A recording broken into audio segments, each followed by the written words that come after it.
en Kırım'daki arşivlerde, Türkiye'deki arşivlerde, kütüphanelerde teşekkürler alıp vardık ve pek mühim olarak Kırım'da mümkün olan her yerde ekspedisyoner yaşadık.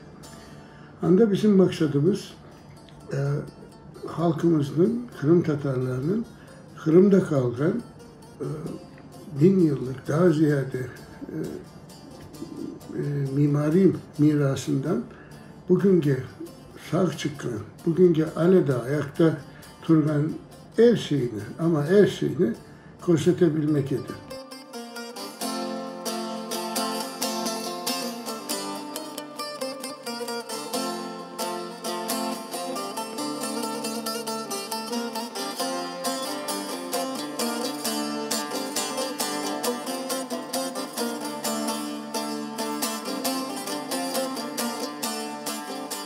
Birçok aslında Kırım Tatar mimari miraslarının variyetinden bugünkü günde Kırım Tatarlarının çokusunun dahi aslında haberi yok.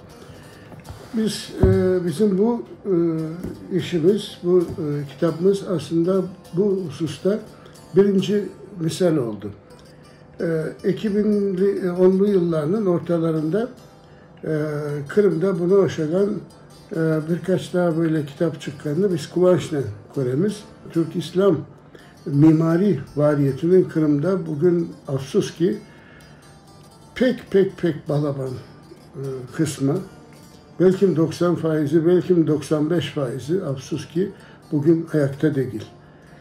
Ama hiç olmasa kalgan soyları gözümüz o günde bilinmek gerektir.